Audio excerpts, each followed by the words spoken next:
We see that so much in the life of Jesus. When we plant a seed, that seed is underground in the darkness, and that's where life begins. It begins in the darkness. I love that about Christmas, and I love that about all spiritual traditions.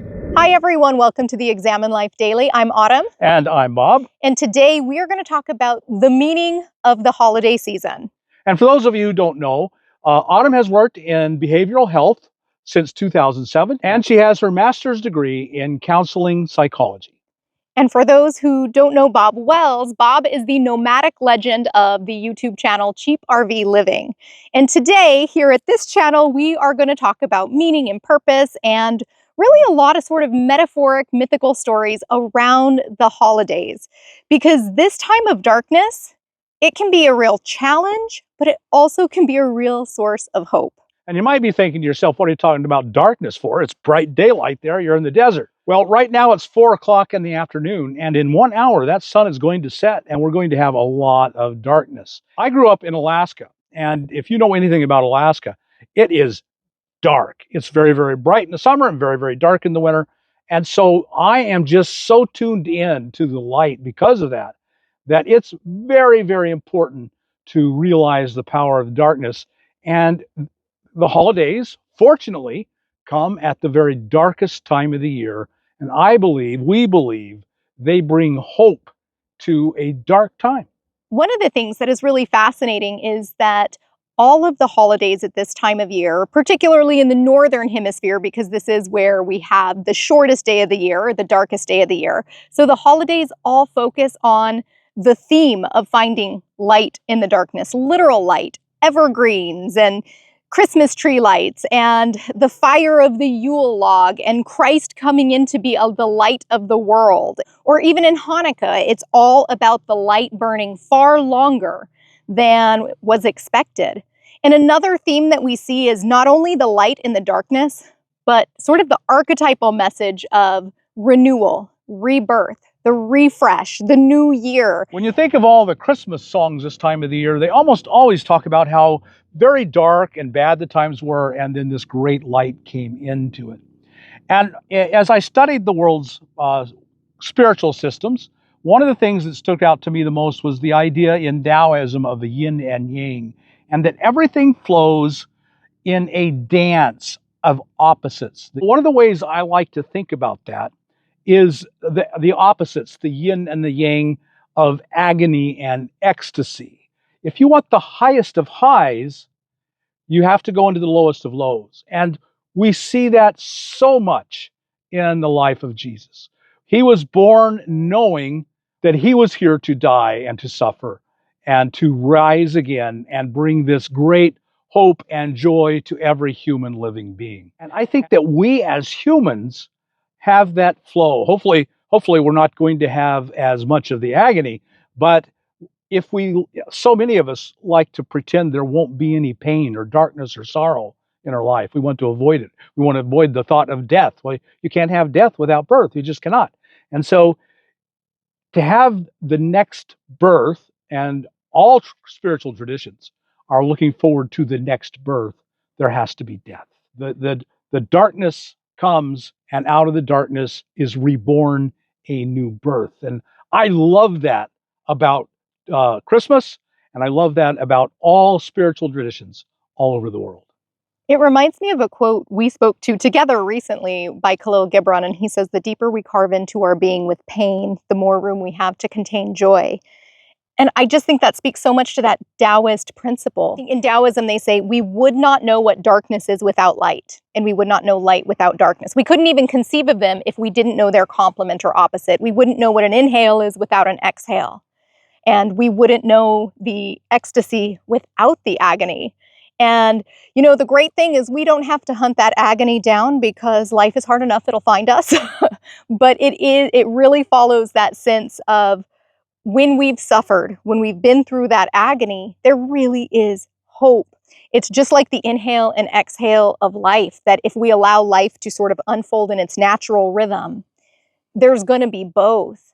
And I think this holiday symbolizes that so much, that this sense that in a place where our ancestors experienced a tremendous amount of agony in the winter. It was freezing cold, there was heightened death, heightened famine. A lot of people didn't survive, a lot of cultures didn't survive. And so what you see all around the world in the Northern Hemisphere are all these different holiday traditions as in a communal way, bringing forward this sense of light in the darkness, of hope, all kinds of symbolism to represent that. I think of something like the Christmas tree or the Star of David, for example. All kinds of symbols across traditions just really representing this theme. When you think about the Christian tradition, Jesus was born into a manger in a time of really great darkness in the land. The land had been conquered, the Romans controlled them, and it was a very, very hard time. And in the midst of this darkness came the Christ child, who brought light to the Jewish people and through him to all the peoples of the world. Bob, you know what I love so much about the story of Jesus's birth is he was born in a manger after being turned away from multiple places. He was born in poverty. The light entering the world in like the most transformative way didn't come about with this wild, bright announcement. It was subtle. It was a struggle. And when I think of that symbolically and what that can mean for our lives, is that the light, we may not know that it's entered our lives right away. It can be really subtle. It can be a result of being turned away from one opportunity and having to basically survive to get to the next opportunity. And that in and of itself can really reflect this sense of hope where we might not quite realize hope exists. That reminds me of a story in the death and resurrection of Jesus. So the soldiers come to take him, and the apostles hate this. You know, this isn't what's going to happen to their Messiah. And so Peter pulls his sword and cuts off the soldier's ear. And Jesus says, "No, no, no. Would I run away from why I'm here on this earth? No." He gladly heals his ear, and then they all run away, and they're heartbroken. And Jesus is tried and killed, and they're just devastated. The story of this time of the year is acknowledge the darkness, embrace it. It's there. It's a servant to the light. And only out of Jesus' death could have come his resurrection. No death, no resurrection. It's so important that we see the whole and embrace the whole and know that, yes, I've had some bad times this year, but there's a death maybe in that for me, but certainly there's going to be a far better resurrection. And so I'll just simply wait for that. When we plant a seed, that seed is underground in the darkness, and that's where life begins. It begins in the darkness. That seed will not sprout without adequate soil coverage. And I also think of some metaphors we've talked about are the butterfly. The caterpillar goes into this cocoon and literally is this metamorphosis in the dark of just goo. It's like its molecular structure just totally changes and it emerges as a butterfly. We also talked about the phoenix, the archetype of the phoenix. Essentially, when we descend into the depth of pain and despair and what can seem like hopelessness, it's in that dark place. It's kind of like in the pits of hell, we discover the part of us that can never burn away. We discover that light within by everything else burning off. And I'll share, having worked as a counselor with people, this stuff was so important because people would come to counseling because they experienced a terrible crisis or a trauma. And the turning point was allowing that cycle to happen. And Bob, I think you and I both have had experiences where we had the dark night of the soul, and you've shared how transformative that was for you. Crucial. Absolutely. And I had an experience where I barely survived. And if that hadn't happened, I wish I could have been as brave and eloquent as Jesus, where it was just confident and knowing. Instead, I resisted it and struggled, but it ended up being a life mission and purpose. I ended up specializing in a very specific area of psychology as a result of that experience. And your dark night was so profound. Very, very much. We both love Carl Jung and his idea of the archetypes. And I think this is where we can see part of our lives as archetypes. This coming into winter and coming into the the pain and the darkness, and winter literally causes depression. It's called seasonal affective disorder.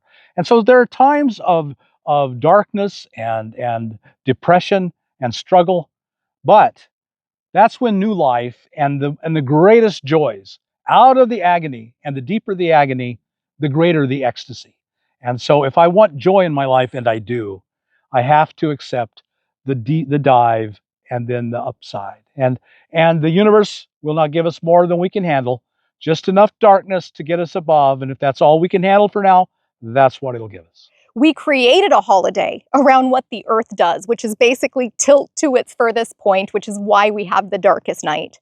And the celebration is about the slow return of the sun, the renewal of the sun's light, and the days getting longer and longer. And I think about in the Celtic and pagan traditions, they had the focus on the Yule log, the fire in the dark night. They also focused on the evergreen Christmas tree. The Christmas tree actually comes from the Yule tradition, where the evergreen represents that in the midst of radical change, there's hope and renewal and eternal life. And you also see Christ representing eternal life. And like we've already mentioned, the light in the darkness. In Hanukkah, we know that the light itself and the miracle of the light lasting way longer than was expected is part of the celebratory tradition itself. And then, of course, we have the new year, the refreshing in the midst of all of this. So the seasons represent these archetypal themes. And of course, we can experience them anytime in life, any time of the year.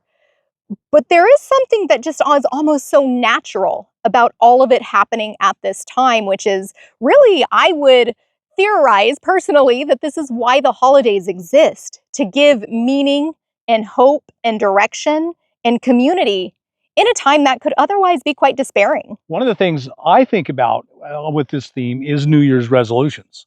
What are we doing? We're creating a new us. This year, I'm finally going to get on that diet, and I'm finally going to go to the gym every day. And yeah, we don't keep those very well sometimes, but it's just in our nature. It's in our nature as human beings, as living entities on this planet, to face death, face struggle, and look for rebirth. I think about how there's almost two camps of people, those who love New Year's resolutions and those who don't. Which camp are you? I'm one who never keeps them. Yeah. I rarely keep them, but I love them. Yeah. But I do rarely keep them. That's the honest truth. But what I love about it is an opportunity for examination. It is. It's an opportunity to intentionally set that renewal, our hopes, cast a vision. But I'd be curious, do you guys enjoy them? So as we're kind of coming to a close here, I want to make it very personal and practical to you. I think about Scrooge. Now, he was a man who had given himself over to the darkness and didn't see light. All he saw was his own pain and his own little narrow, teeny tiny world. And we talk about the spirit of the holidays, don't we? And I think the spirit of the holidays is that eternal light that burns in us amidst every darkness that comes our way. And I'm reminded here of one of my favorite all-time quotes of the Buddha. Who knows if he actually said it, but it's attributed to him. He said, "Thousands of candles can be lit from a single candle, and the life of the candle will not be shortened. Happiness never decreases by being shared. In fact, all the light together just amplifies and magnifies." And so, my friends, I hope at this time of the year, you will find that light in yourself, fan it into full flame, and go share it with others. And then you will all be surrounded by light. That's what the holidays are for me, and I hope that's what they can be for you. Thank you, Bob. And speaking of the holidays and the new year, we have decided on a channel name and have created the YouTube channel for our quotes of the day, which is going to start on January 1st. The channel name is Daily Quote Living. So you can go there and pre-subscribe and hear amazing quotes like this that mostly Bob reflects on. It's going to be like a daily reader. It's like all the quotes we had on this channel, but we're just kind of separating it out so that there is sort of order within the content. So definitely go to Daily Quote Living, subscribe there, and subscribe here if you haven't already. We will have these videos out every single Monday at 7 a.m. We also decided on a time for that. So we're bringing some consistency is part of our light, hopefully. And so we're wondering about you. How do you share your light in the world that you live in? And how are you going to specifically share it this time of the year? We're very curious. So thank you so much for watching. Hit that thumbs up button, comment below, subscribe if you haven't, and we will see you next Monday at 7 a.m. Bye-bye. Bye.